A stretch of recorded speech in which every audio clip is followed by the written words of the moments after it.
नमस्कार। दिल्ली के जवाहरलाल नेहरू यूनिवर्सिटी यानी जेएनयू में एक बार फिर आधी रात को बड़ा बवाल देखने को मिला। कुलपति के एक बयान को लेकर स्टूडेंट्स और पुलिस के बीच ऐसी टकराव हुई कि मामला सीधा पटियाला हाउस कोर्ट तक जा पहुंचा। सवाल ये है कि क्या जेएनयू में एक और बड़े आंदोलन की आहट है? पूरा विवाद 16 फरवरी को रिलीज हुए एक पॉडकास्ट से शुरू हुआ।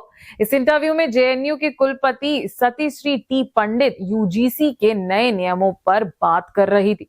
उन्होंने कहा था कि इसे काफी सीक्रेट तरीके से किया गया है, यहां तक कि हमें भी नहीं पता चला कि इसमें क्या लिखा गया है। आप किसी एक ग्रुप को पावर देकर और दूसरे को न्याय देने से इनकार नहीं कर सकते। इसी बातचीत में उन्होंने ये भी कहा, दलित और अश्वेत लोग हमेशा विक्टिम बनकर या विक्टिम कार्ड खेलकर आगे नहीं बढ़ सकते। ये ड्रग से ज्यादा खतरनाक है। एक ब्राह्मण भी बहुत गरीब परिवार से आ सकता है। ये आपके जन्म से मिली पहचान पर निर्भर नहीं हो सकता। ये चीज अलोकतांत्रिक है। बस यही बयान विवाद की जड़ बन गई। स्टूडेंट का आरोप है कि ये टिप्पणी जातिगत है और इसे कैंपस का माहौल आहट हो सकता है। जेएनयू स्टूडेंट्स यूनियन के कुलपति से माफी और इस्तीफा की मांग कर दी। स्टूडेंट ने ऐलान किया कि वे कैंपस से शिक्षा मंत्रालय तक लॉन्ग मार्च निकालेंगे। 26 फरवरी को जब सैकड़ों स्टूडेंट्स यूनिवर्सिटी गेट पर इकट्ठा हुए तो वहां भारी पुलिस बल पहले से तैनात थे। पुलिस ने कहा कि मार्च की अनुमति नहीं है। स्टूडेंट्स आगे बढ़ने पर अड़े रहे और यहीं से शुरू हुआ टकराव। पुलिस का दावा है कि स्टूडेंट ने बैरिकेड्स तोड़ दिए और हालत हिंसक हो गई। दिल्ली पुलिस के मुताबिक इस झड़प में एसीपी वसंत कुंज और 2 एसएओ समेत 25 पुलिसकर्मी घायल हुए। वहीं स्टूडेंट यूनियन के अध्यक्ष अदिति मिश्रा और टीचर्स यूनियन का कहना है कि शांतिपूर्ण मार्च को बलपूर्वक रोका गया और पुलिस ने बर्बाद भी की। हालत बिगड़ते देख पुलिस ने 51 स्टूडेंट को हिरासत में ले लिया।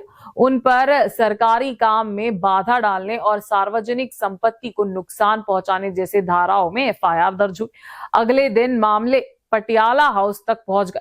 सुनवाई के बाद कोर्ट ने सभी स्टूडेंट को जमानत दे दी। अदालत ने कहा कि ये आरोपी पेशावर अपराधी नहीं है।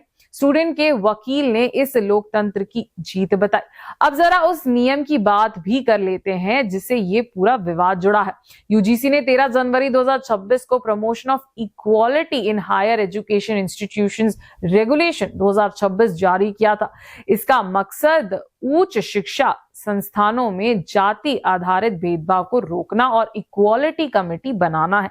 लेकिन स्टूडेंट का कहना है कि इसमें भेदभाव की परिभाषा सिर्फ अनुसूचित जाति, अनुसूचित जनजाति और अन्य पिछड़ा वर्ग तक सीमित है, जिस पर बहस छिड़ी हुई है। अब ये मुद्दा कैंपस से निकलकर राजनीति गलियों तक पहुंच चुका है। विपक्ष इसे अभिव्यक्ति की आजादी पर हमला बता रहा है, जबकि सत्ता पक्ष इसे कैंपस का माहौल बिगाड़ने की साजिश कह रहा है। कुलपति कार्यालय ने आरोपों को राजनीति से प्रेरित और अधीरीन बताया है। फिलहाल जेएनयू में टकराव कुछ कम जरूर हुआ है, लेकिन पूरी तरह खत्म नहीं हुआ है।